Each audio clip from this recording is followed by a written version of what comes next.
the lucky part for me is I only feel that discomfort for 24 hours. As a woman, they feel that 24 hours, 365 days a year. And this is nothing compared to what it must feel like to be a woman. So in retrospect, and when I look at it from that point of view, it's like, this is a small thing, man, in relative to the why that I'm doing it for, and the discomfort that women feel and experience on a daily basis. So let's just get it. Welcome back to the Born Free channel. My name is Khumo Kumalo. For all of you who have been here before, welcome back. To everyone that's new, please do like, subscribe, comment, join the family, and check out our new channel. We have our own channel. It's not only on the Mail and Guardian. Check out Born Free. Today, we're having an interesting conversation. We're having a conversation about how it means to overcome pain, but for a reason, for importance, for a message, and for the people of South Africa. Yanga, how are you doing today? Good, thanks to you, my brother. Thank you for having me. Of course. Yo. Every time you mention this thing, you make me more scared than I feel like I should be. But like you said, I feel like, what is it? Give a man a good enough why, and he'll find a way to make it. And I feel like this conversation will be a lot about that. Yes. The why behind it. Oof. Let's get into it. Let's start with what you're doing. On the 30th of August, you're taking to a track, not even the streets of Joburg, a track to run 100 kilometers. What inspired it? What was the journey? How did you get into it? Yeah. So let me take you back. So on the 30th of August, I'll be taking on a challenge to run 100 kilometers for her around a track, which is 250 laps. But where it started was actually 5 years ago in 2020. I came across that time I was a student. Her name is Ketiwe Sibanyoni, and she runs this foundation called Keti's Foundation. And the whole foundation is about helping gender-based violence survivors. So I remember, I think particularly in 2020, there was a lot of gender-based violence, not necessarily happening, but people just speaking out, and there was just on Twitter and everything. And I was like, what can I do to raise awareness around this, but more importantly, to raise funds towards the people who have already been affected? So then in 2020, I took on the challenge to try burn 10,000 calories in 24 hours. And it hurts me to say this, but I only got to 8,000. But we achieved the part of raising awareness around it. But what made it difficult was that it was locked down. There were no gyms. I was literally up and down my driveway from like 12 a.m. until 3 a.m. Jeez. I slept from 3 a.m. until 5 a.m. Woke up. I then skipped for another 3 hours, took another rest for about 30 minutes, and then was up and down the drive the whole day. It was literally just a mix of things because at some point my legs were too sore. But by the end of that day, I remember like my body being so broken, feeling like so... but at the same time, feeling like I didn't accomplish what I wanted to accomplish and actually getting to that figure. And the past few years, I've just been like, every time Women's Day comes, or particularly Women's Month comes, I was like, I really want to do something, but it hasn't happened. And this year I was like, I'm not playing with this anymore. If I was looking at the stats, I was reading Grit, I think it's Grit GBV. It was previously called Kwanele something on Instagram. And there's a 33.8% rise in femicide in South Africa. Jeez. And I was like, we gotta make a stand. And how do we do that? But for me personally, being in the fitness industry, I was like, how can I use my platform and within my means to do something about it? And that's why it's like, well, your body can be a sacrifice. You know, there's lots of ways you can give. Either you can give financially, or you can give of yourself, and you can give of your time. And for me, the 30th of August and doing that is a representation of that, me giving and sacrificing my body for something much greater than me. And, you know, a lot of people have been asking about me, like, how are you feeling? How's the training? The truth is, it's not about me. Honestly, I'm just the vessel around this bigger thing. So yes, I'm taking on this challenge, but the real focus, I really want to be on the why. Why am I doing this thing? And it's the rise in GBV in South Africa and the fact that it's not getting better. And yeah, that's pretty much the history around it. Yeah.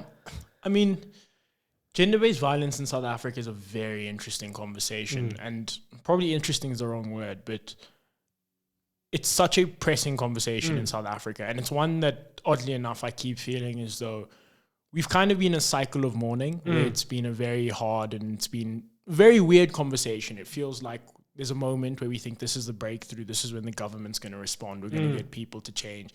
And then nothing happens. I'm curious to know, particularly in this moment, why then, and particularly throughout your own journey, how did you link the fitness side to GBV? Because I think that's a very interesting one where many people, of course, as you said, get the capacity to donate, they get the capacity to raise awareness, but there's something so almost giving of yourself to be like, I want to be able to run this 100 kilometers and I want to be able to ensure that I'm the one who's enduring the suffering as a means of getting a message out. Again, like I said, it's about looking, I had to look like within what I'm doing and within my space. So the link with fitness was like, I got into so I was on a fitness journey. I think it's probably good to start there.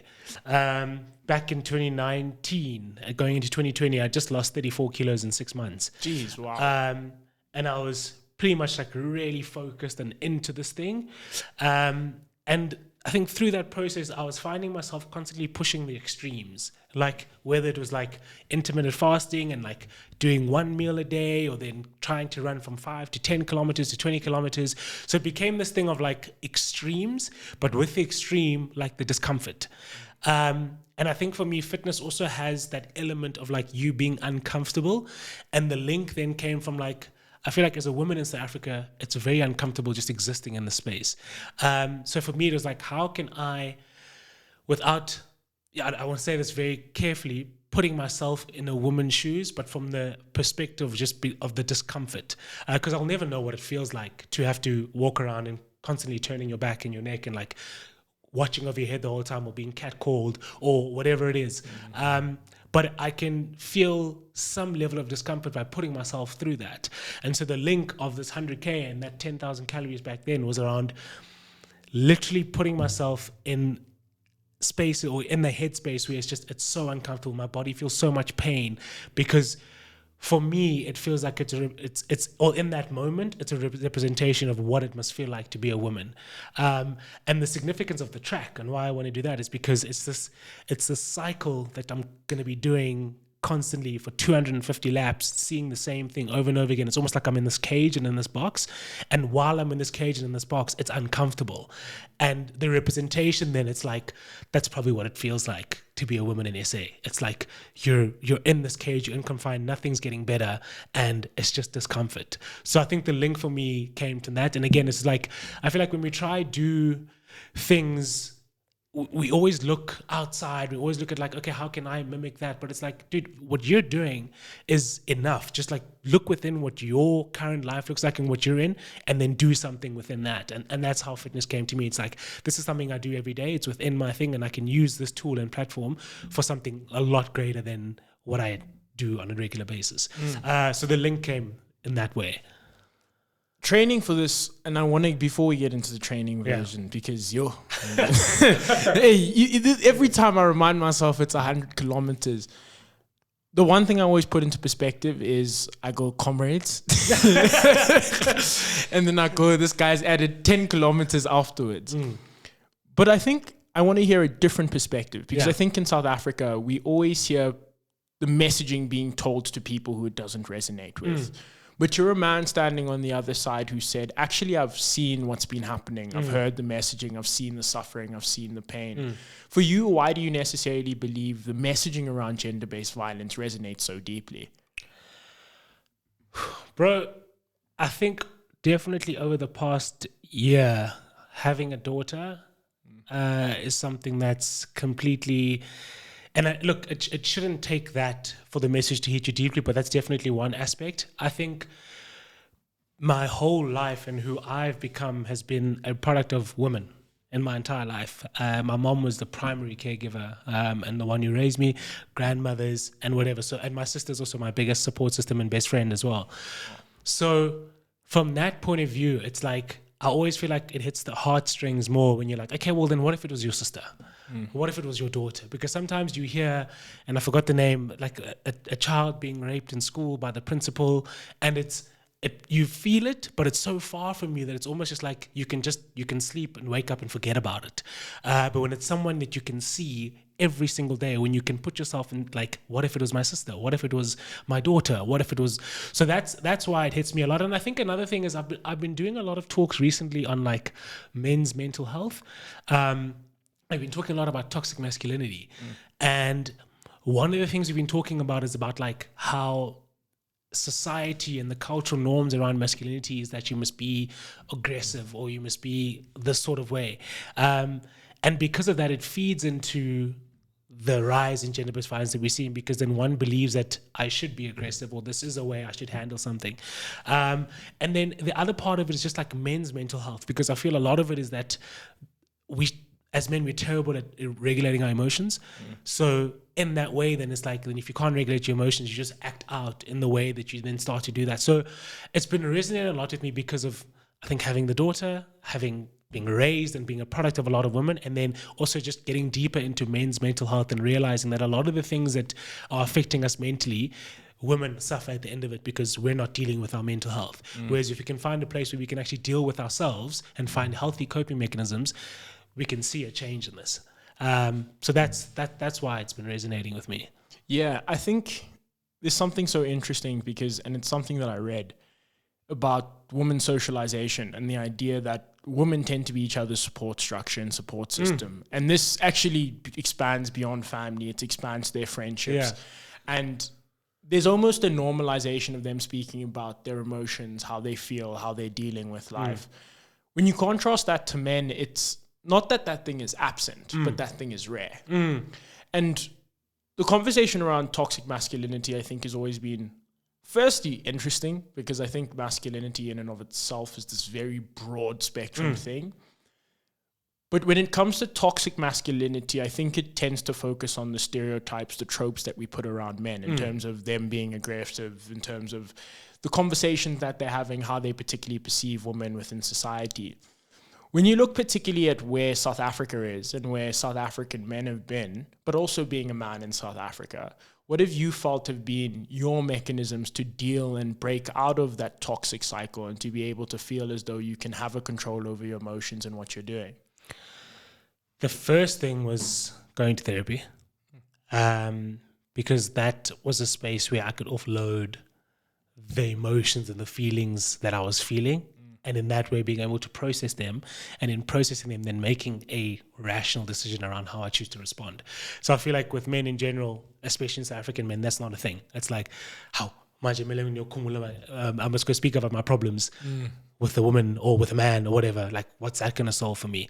But I want to quickly go back to the thing that you were talking about around like the women and creating spaces for themselves to go and like just vent or whether they're speaking about.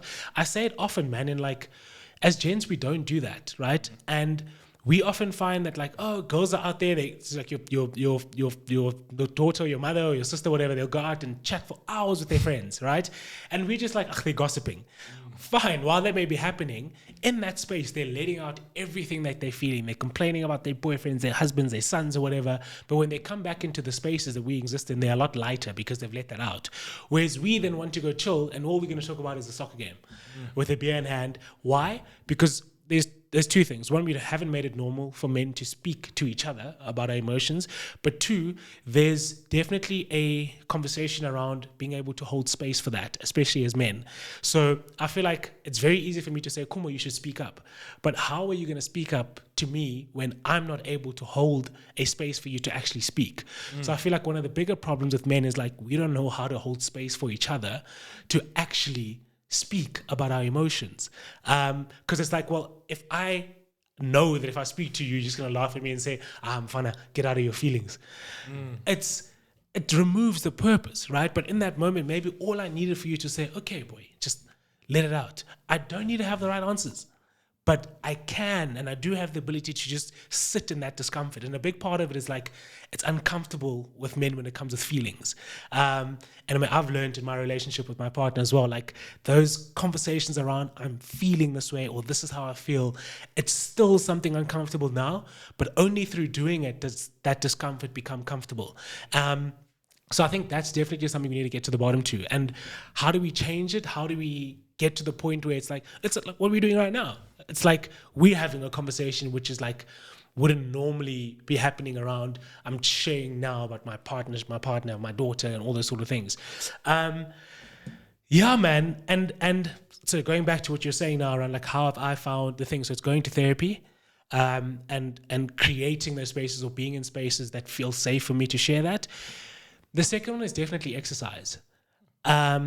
Because I feel like in that moment, I'm able to regulate my emotions and feelings. So even if it's just 30 minutes going out for a run or a walk, the thoughts are going to come. And I feel like sometimes we try to do that thing so we don't have to think. And I'm like, no, the whole point is actually go out and think, let the thoughts flow.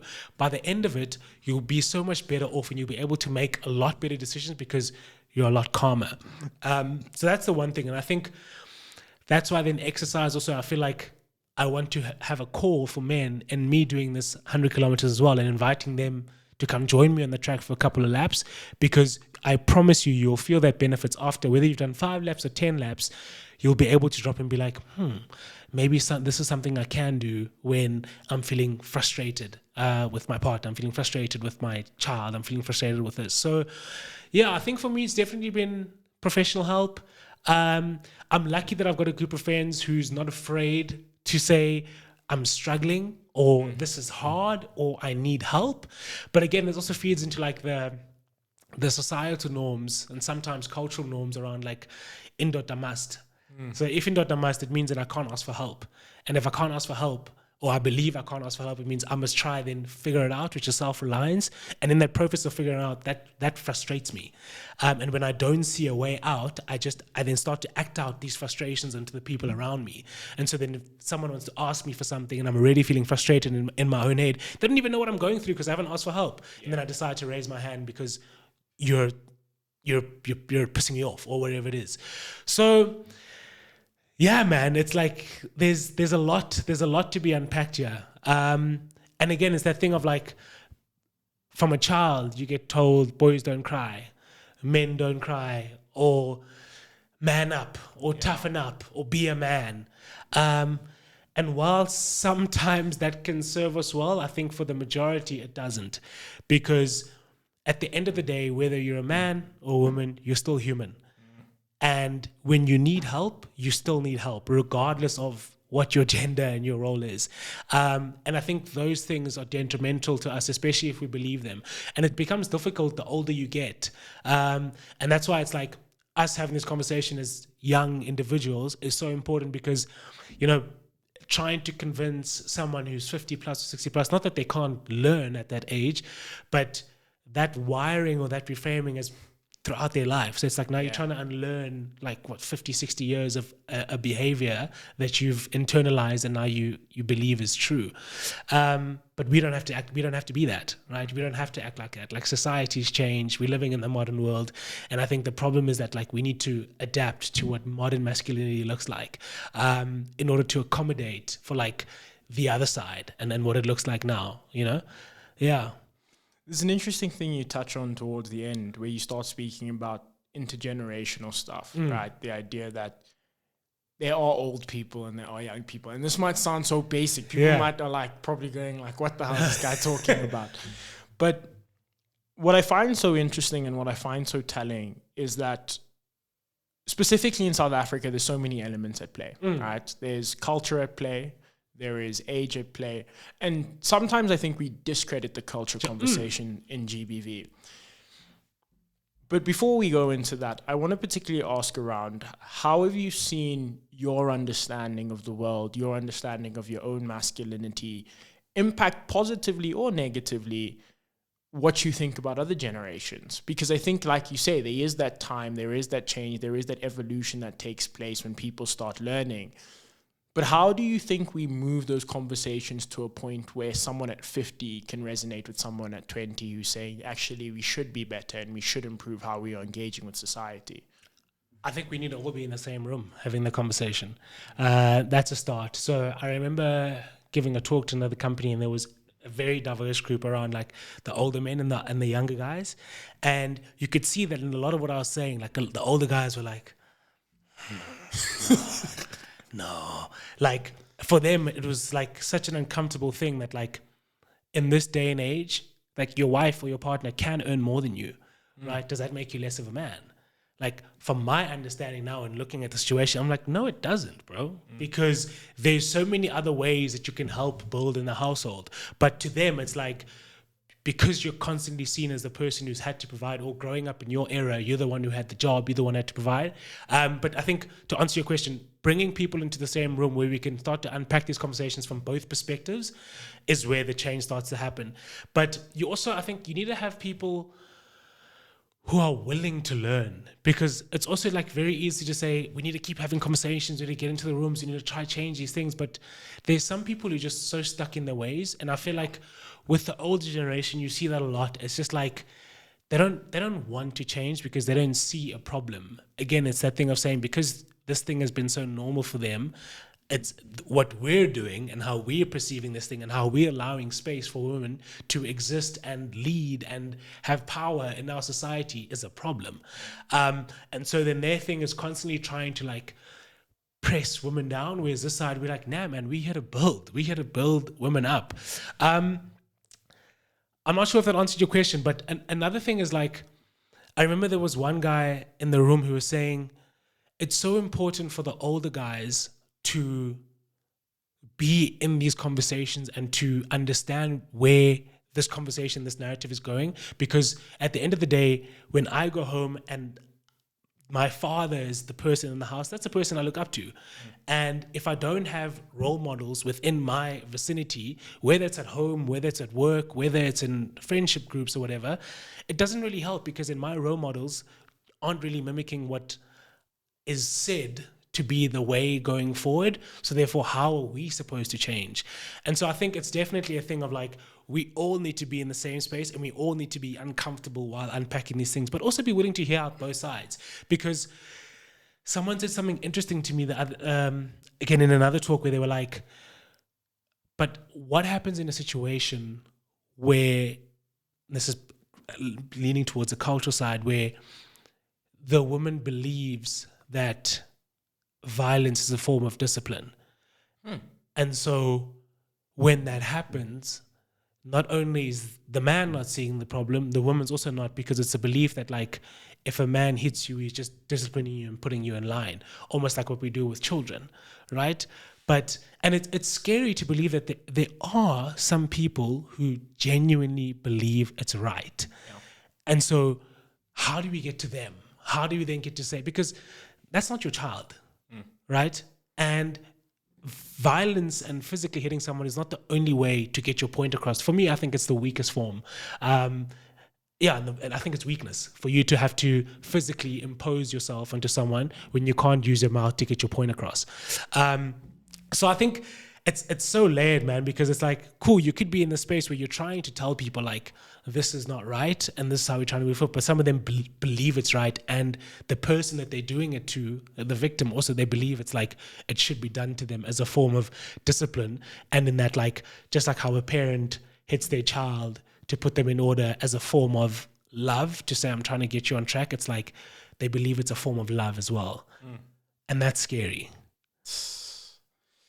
I think, and this is the interesting thing, because one of the things I think South Africa does, oddly enough, is we reduce culture to specifically the representation of what you are. So how you exist in a space. And I think if we look at this conversation on a very broad spectrum, there's different places where people get their culture. There's all boys schools that contribute to that culture. There is culture in and of itself contributing to that culture. When you think about these, and I want to call them institutions, even though they're not necessarily, but when you think about these institutionalized groups of people who come together under the banner of this is who we are, this is how we exist, how have you felt you've been able to engage those spaces and potentially have conversations around progressing and changing the culture? Because I think, like you speak to, there are certain communities where like going to the police about your husband is something that no one would ever think about. And that's a reality in South Africa. And for many people, they would go like, but why? Like, what necessarily is there? But for people who do have that struggle, who do have that engagement, What's your understanding of how you've engaged with your own culture and potentially its perspective on men and women and the roles that they play in society? But also, what do you think then of the wider institutions and how they could be progressing and changing the messaging that they're telling to kids? I want to speak specifically on like the institutions. And I think we both come from boys' schools. Yeah. So I think we both know like the culture there around how we perceive women. And this thing of like, they're just these objects that we try and get something from, but they're easily disposable and we move on them. And we don't see them as things to I say things because that's the language in those places. It's like, this han, or this, because there's no respect. I think that's what I'm trying to get to. Yeah. Like, immediately from these institutions, especially when it's in these boys' school cultures, is that there's no respect for women, there's no respect for girls. And I think that feeds into then, like, when you step out of those spaces and you actually exist in the real world, you just start to perpetuate those cycles and those beliefs. And then hence why you start to see like guys from, I don't want to name schools, from these big boy schools or whatever, doing X, Y, and Z. And you ask yourself like, but how? You went to such a great school. Or like, but it doesn't make sense. But it's because it's the institution itself and the messaging and how it's this pride and ego and how boys are supposed to stand tall and be this or whatever that feeds into how you believe you need to show up in the world. And again, it's like that macho, like, yeah, but, and you're in the gym and you're in this and you're in that. So I think going into these spaces for me has been interesting because you can see it's almost like they feel like you're trying to tell them to dumb down who they are. As in, like, you're trying to tell a guy, don't be as hardcore as you are or whatever. That's not what you're trying to say, right? What you're trying to say is like, look at the cycle. And if you just read and you look at the stats, look at the cycle that what you're being taught to believe is masculinity, especially in those schools, and what it means to be masculine is doing to our society, right? Because women aren't hurting themselves, right? I think another stat is like 45% of GBV cases because of the woman leaving the man or the woman ending a relationship with the man. And that, with culture, again, comes into that thing of like, some men believe that like they own a woman and like, because they're just a possession, and you're taught that in like, now speaking of like, I remember, how old was I? I think I was 14 or 15. And I was chilling with my cousins, and the conversation was around like losing your virginity. And it was like, how? You're 14. How have you not lost your virginity? Like, here's a girl, just go eat there. Right? I didn't do that, but it was just like there's an object, there's a possession. Like you have authority over that. And that's the problem, right? Because then it's like, if you feel like this is something that you possess, right, and you feel like you own it, then you feel like they don't have control or ownership or can't take decisions to step away from you because you own them. It's your property. Hence why then it's like you then feel the need when they leave you want to go end someone's life, which is utter, excuse my language. So in terms of culture and like the institutions, I think the problems that lie are within that fear and how like women are perceived and how masculinity is said to be. And I think for me, the way to progress it, is like to keep speaking about it, like to keep having engagements. Life orientation should be about these conversations. Yeah. Like, it shouldn't be around drugs and don't do drugs and scenarios around someone who smoked and whatever. Bro, at some point you're gonna try some sort of drug, and that's what it is, right? You may not, and that's great, but what's more important is like getting into schools, and in an LO session I come into the room, whoever comes into the room, and to say, today we're going to talk about what it means to be a man in 2025, right? Or we bring a woman into the room and we say, this woman's going to talk about what it means to be a woman, or what it feels like to be a woman in 2025. So then they can start to understand from the grassroots level. Because like I say, it's always harder to change the mind and the perception of someone who's older, but you can always make a difference with like grassroots. And then start to incorporate conversations like that, start to incorporate engagement, start to then make them ask questions as well. I think something that's important as well is like some of these things these guys don't understand. So like it's also means nothing if we here having a conversation, but you're like, I don't understand what you guys are talking about, man. This is completely so far-fetched. But then there's a space for you to say like, okay, if you're saying, you know, this thing that we've been taught about masculinity could be toxic, then what is positive masculinity? What does it look like? And can we start to understand it so we can start acting that out? But I think we're not having that, so we're not seeing progression, right? It's just, it becomes this thing. And bro, every year, I don't know if you can see it, but it's like there's this period where there's this uproar around like GBV and like numbers start going up and then it goes quiet again. Like, and then something will happen and it's an uproar and then it goes quiet again. And it's just like this cycle where it's like, when does it actually get to a point where you're like, guys, the stats have gone down, it's actually getting better? Like, I haven't seen that. Like, it's just constantly been every single year, it's something, and then it goes down. And then it's something, and then it goes down. And I think it must be so tiring for women as well to feel like you're constantly in the cycle of like crying, but your cries are falling on no one's ears. And I think it's supposed to fall on our ears. It's supposed to fall on us, and we're supposed to make the difference. And I think, again, you don't have to look so far out. It's like within your your social circles, man. Like, we need to start having this conversation, especially now it's Women's Month. What does Women's Month mean? Where did it start? But what does it actually, is there anything to actually celebrate? Why is there nothing to celebrate? And we need to have those conversations as men, as friends. You could be doing it on watching the football. That's absolutely okay. But have the damn conversation. And it's up to you and I to start that. Because again, it's like that thing of, it's uncomfortable, right? Because like, you know, the gents are going to be, and it's to that thing of like what is it? I might be getting this wrong in terms of like verbatim, but it's like every woman knows a woman that's been assaulted, but not every man knows a man who's done something like that. I could be getting it wrong, but like there's a huge disconnection there, man. And I think it's because we choose to turn a blind eye on these things when they happen. Until it happens so close to you that now you want to retaliate and you want to act. Yeah. So, yeah, man.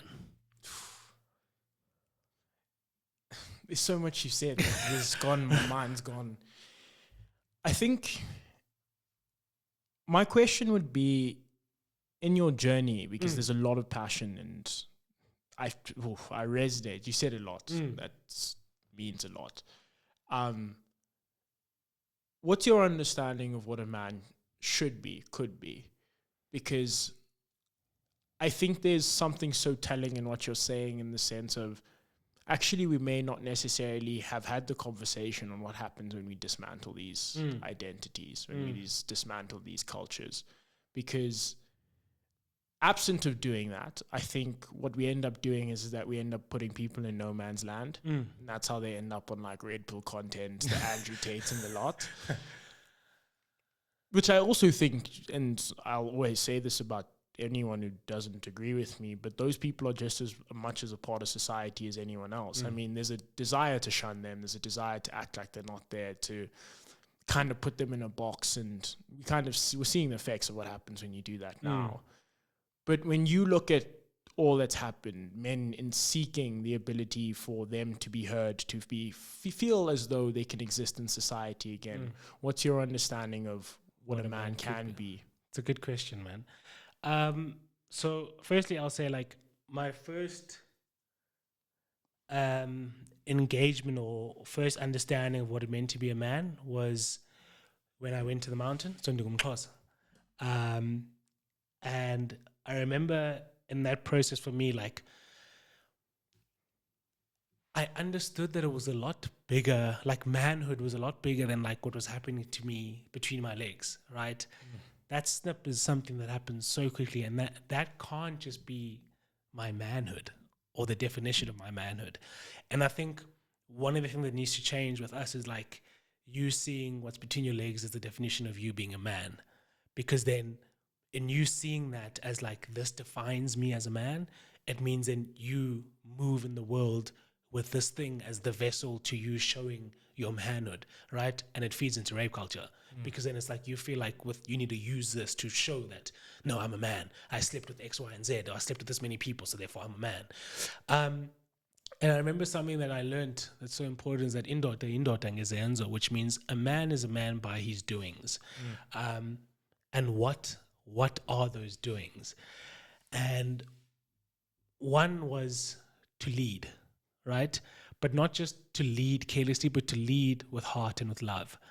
And I think quite often these days, we don't know what it means to lead with love. We just lead for the sake of like, you're the man of the house, you're the head of the household, and you just need to take care of it. But what does that look like in a space of like doing it from a place of love, right? Because that means even when things get hard and frustration, love is still at the center that centers you. So love does not love is not quick to anger.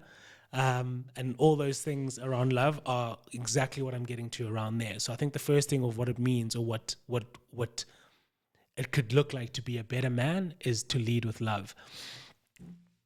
The second thing is, bro, it's been so interesting, man, because especially like being engaged and then having a daughter, it's like I constantly ask myself this question of like, cool, man, like in everyone else's eyes or whatever, and in reality, like you're now the man of the house, which means you should be able to, and this is silly examples, but like change the tire or change the light bulb when something happens or whatever.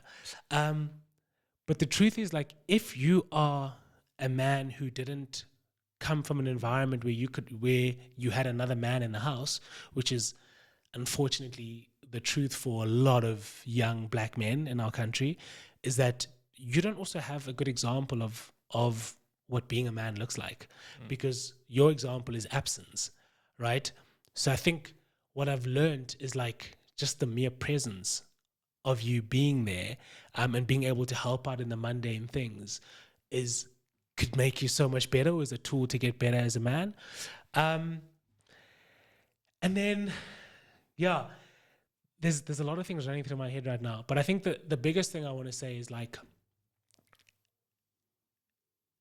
in as much as we want to say like you shouldn't be aggressive and violent, I think what makes you a better man, or how you could be a possible better man, is like having that thing innately within you, knowing that like if there was a situation of life or death, I could look and take out anything around me and I could be extremely violent, but that's not something I have to act out on a day-to-day basis.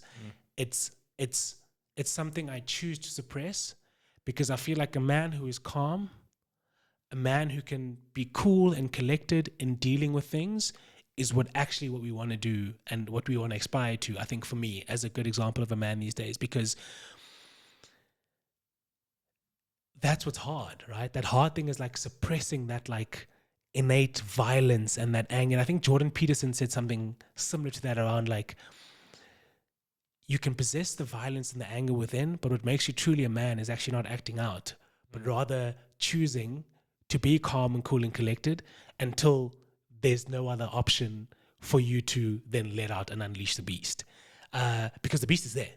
You can't ignore that. So in as much as like we say society says we should be angry, it's because it's there innately. We say, sorry, not angry, aggressive, and we should be all of that. It's innately there. But I think true power is in you not actually acting that out. But in life or death, where life requires you to do that, you can do it. But in an everyday scenario, you're not that.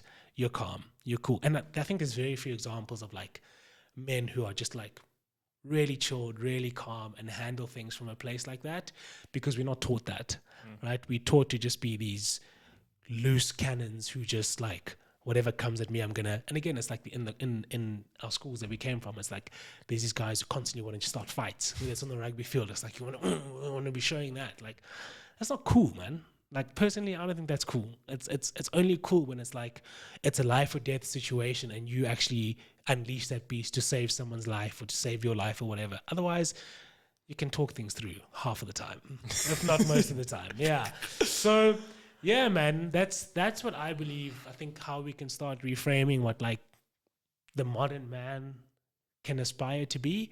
in order to just like create healthy cycles of like not only who we are, but like the generations that we choose to raise, that we're raising as well, and how like the guys coming before us can look to us and say like, that's something I want to be. You know, I don't want to be the guy who's like, my daughter's looking at me and I'm raising my hand at my partner, because then what I'm teaching her is that that's okay. And then she gets into another space where she's with another guy years later and he does that to her because he also saw someone do that. And then she's also seen me do that. So now it's like, it's okay. They feel like it's okay because they saw it in their own household. So yeah, that's what I have to say there. Yeah, that's profound. Yeah, there's so much going through my head for this conversation. And there's so much that you're saying that I think, one, I resonate with, but two, I think is like more necessary. Like it needs to be heard. So there's a part of me that very much goes like, I wish there was more people hearing this conversation. Well, of course, people will hear the conversation, but there was more people framed in that thinking, framed in the way in which they were looking at the world. But moving on to the real thing. Well, not the real thing, but the other thing. Yeah. The thing. Yeah. The challenge. Oof. 100 kilometers, right? 100 kilometers is no easy feat. And I mean this as someone who struggles to run 2 kilometers. Where do you even start to mentally prepare yourself when you say, I'm going to run 100 kilometers? And at the moment when you're training, what would you say is the biggest thing that's been driving you in getting to this idea of, okay, no, I'm going to get it and I'm going to take to this track and really get through these 100 kilometers? Yeah. I think to mentally prepare, it's interesting, man, because I think the mental confidence or preparation also comes from the physical doing, which is, interestingly enough, in my case, has been rather absent. And it's only because I actually only decided to do this thing halfway through June. I reached out to Ketiwe and I was like, listen, I know it's been years, but I feel like I still owe you 10,000 calories. And she was just like, so how are you going to do it? It's like 100 kilometers. She's like, are you mad? I was like, yeah. But I think the real answer to your question about how you prepare mentally is to look forward to the pain. And that's the only thing that like has been keeping me calm, is that I'm actually looking forward to the pain. Because outside of that, if I'm trying to like, I'm trying to train so much that I don't feel any pain, like, unfortunately, I've missed that boat. Like that boat is gone. And now it's literally a framing of like, bring it on. Like I'm looking to be in that pain cave, that dark space. And like, even in training as well, like I did a 24K last week, and I think at about 20Ks, I started feeling like my feet getting uncomfortable and whatever. I was like, yeah, this is it. This is it. So mentally, I think it's just been an acceptance thing, which is hard, because it's like when it happens and I'm feeling it, it doesn't mean it's going to be like less of the pain, but it's not a shock when it comes. So I think the mentality for me at the moment is just like, embrace the pain. And like I was saying to you before we started recording, I think the issue with like people and trying and doing hard things is that they're trying to run away from the pain, or they're trying to like, but I'm going to stop because of feeling that discomfort. But for me, it's like the discomfort exactly what I'm going for. And when I feel it, that's why I'm not going to stop, because that's why I'm there in the first place. And then physically, like as I've been training, I think it's just been this thing of like, last month, we're in August now. So last month I was doing a lot of road running. Now going into this month, and oddly enough, I haven't stepped on a track yet, which is not great. But I've been on like these treadmills that you can put the screen on like a track setting, and it shows like as you're an icon running around the thing. But the reason I've also been on the treadmill is like, because it's just like, it's boring, it's the same spot and there's no different views. I've been trying to somewhat simulate that, like being in the same space for X amount of time, and just feeling that boredom. But another thing is that when I feel bored, like it's that like, good, you should be flipping bored, Because again, another thing that like I struggle with as a lot is like just overstimulation. It's like I'll do one thing and then do another thing. I don't know if I'm ADHD or not, but like it's like I feel like also in the world that we live in, there's so many different distractions, and I feel like sitting in stillness and boredom is something that we all can't do. It just feels like uncomfortable. So part of this for me is like, and mentally I've been telling myself like, I need to get to the place where it's like boredom is okay. Like you don't always have to be looking to do the next thing or looking to be stimulated by something. It's like put one foot in front of the other for 16 plus hours and let your thoughts run wild. So training wise, I've just been trying to simulate that by being on a treadmill and just like one foot in front of the other. Only thing that frustrates me about a treadmill is like there's this 30-minute limit and then it cuts you off. But again, then has fed into the strategy I'm going to have on the day, which is like run a couple of loops around. So it'll be 6.4 kilometers, which I'm mistaken, I think it's about 16 laps or something like that, or 16 to 17 laps. So I'll do that, rest for a bit, and then keep going again until I've done 100 kilometers. So that's actually helped me also like formulate the strategy of how I'm going to tackle this. Because again, in any like ultra or endurance thing, you don't just like go balls to the wall and try gas out immediately.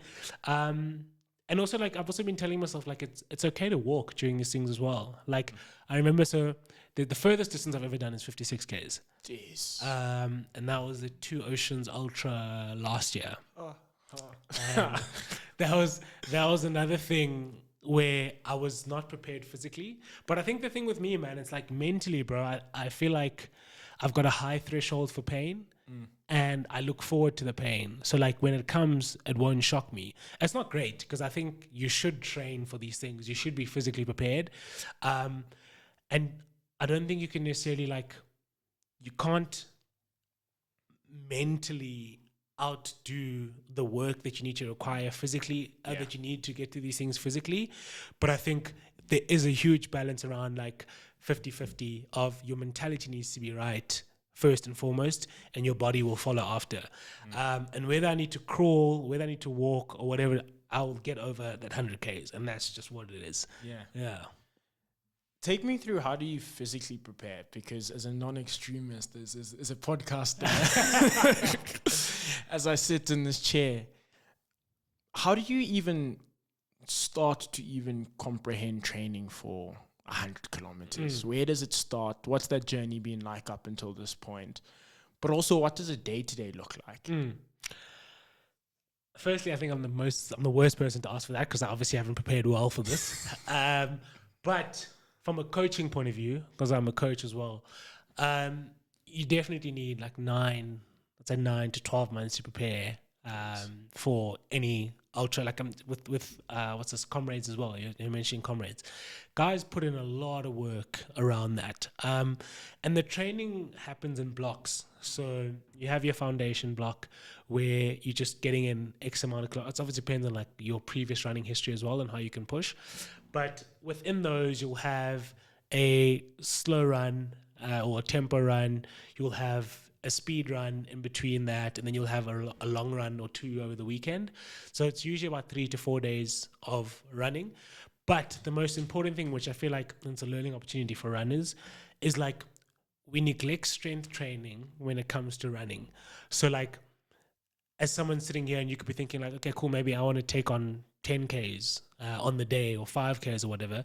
The biggest thing I'd say is like get the balance between running and strength training, because often you'd feel like, okay, well, I need to run 10 Ks, so maybe my training just needs to be me building up to 10 Ks, but you need to train the hamstrings, you need to train the glutes, you need to train the quads for the muscles, because your muscles it's muscles that are working at the end of the day, and they need to be strong enough to be able to endure that.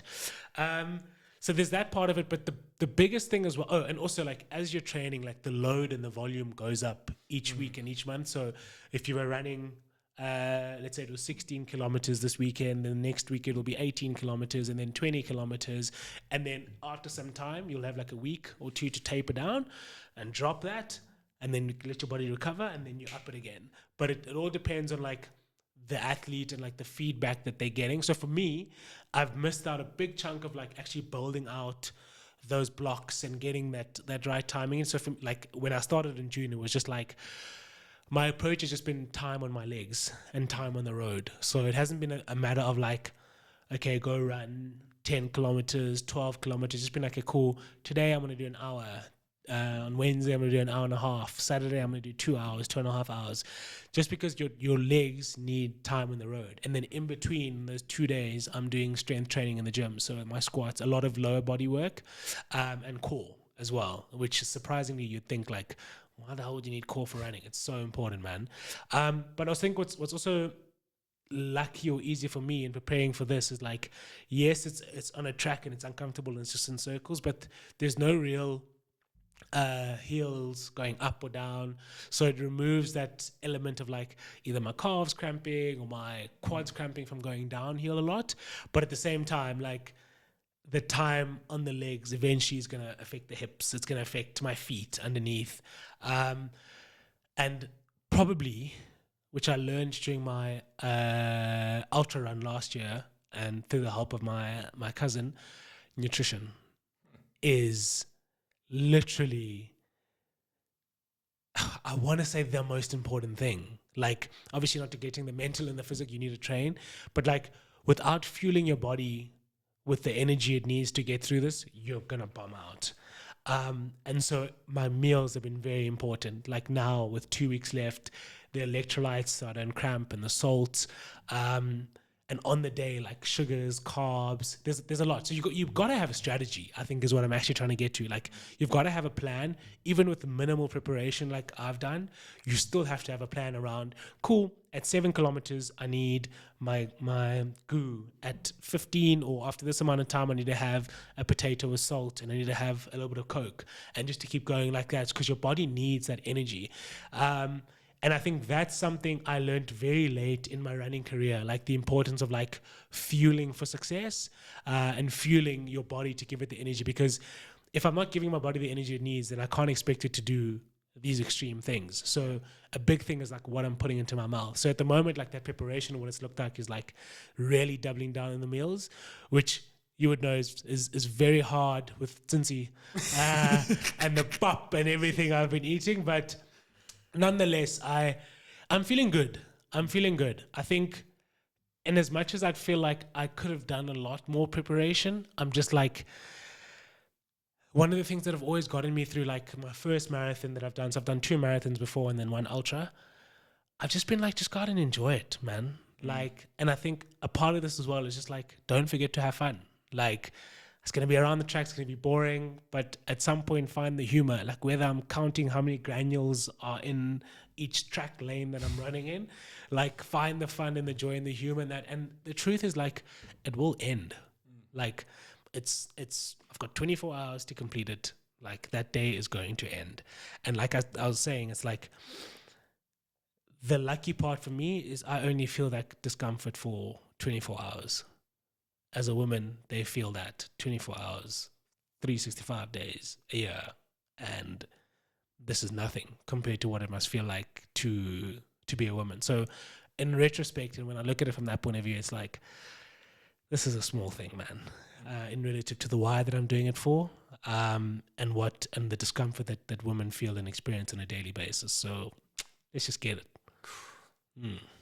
There is one last story I wanted you to tell, and I know this is weird because I've never done this on my podcast, but let's take it there anyway. Your health journey, your fitness journey.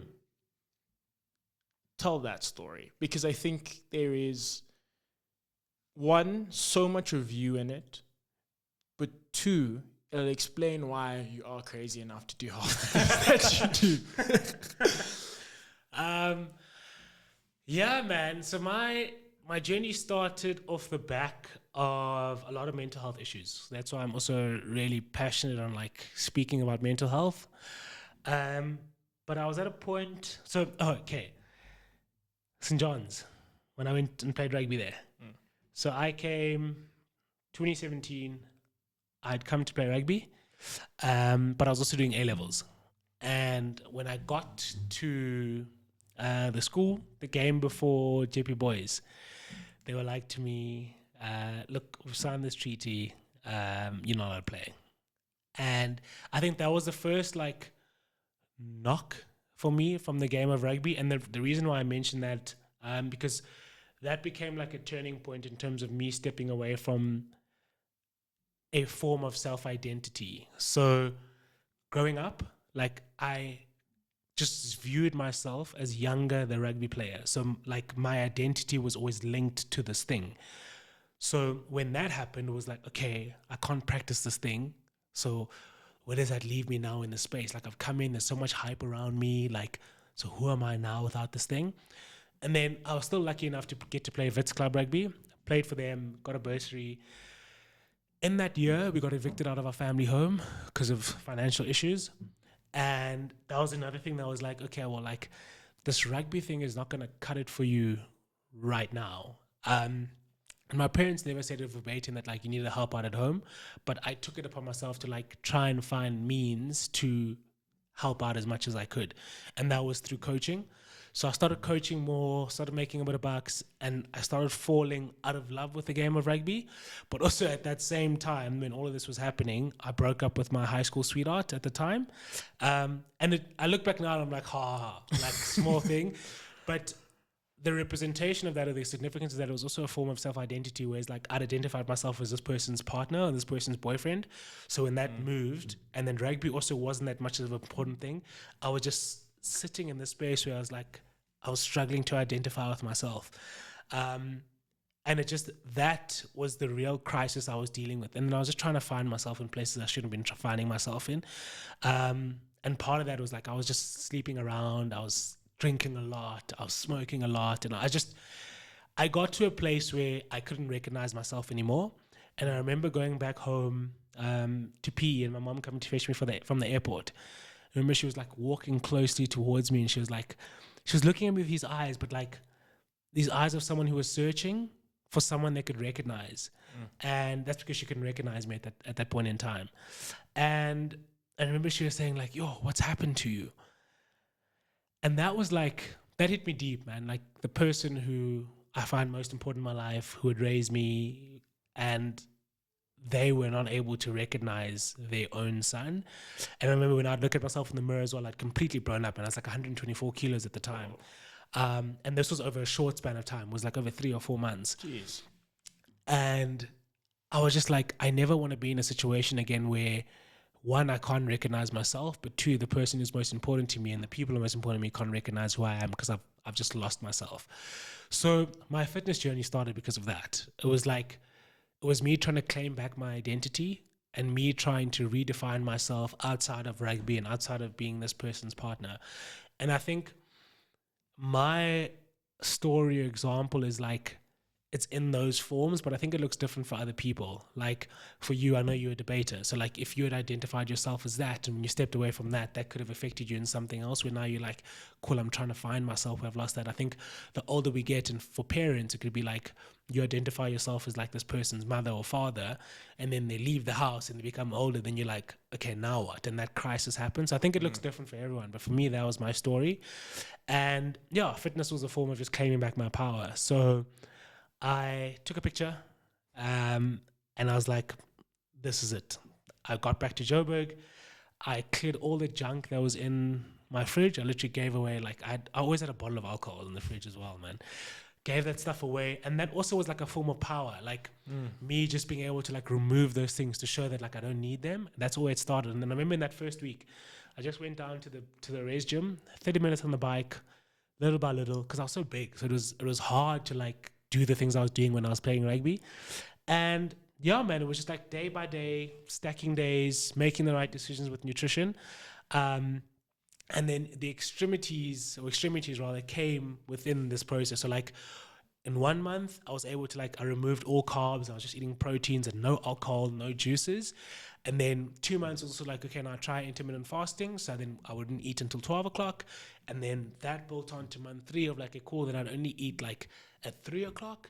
And then it became 1 meal a day. And then my exercise started becoming harder because I could be fitter. So like it became this thing of like constantly trying to push myself to the limit to see like how much can you really take. But part of it was just to try to prove to myself that like you can do these hard things. You can take back your power. And then in that 6 months, I managed to lose 34 kilos. And then in that point in time, then it was like, I got featured on Men's Health, got featured on GQ and Espresso. But that was never the plan. Like, I always say the proudest thing for me, the proudest moment was never like actually shedding the physical weight. It was more like the mental baggage of the weight that I was carrying. And my body was just a byproduct of what was happening mentally. And although like changing physically or transforming physically never like completely solved what was happening out here, hence why I said I went to therapy, but it was definitely a segue into like healing.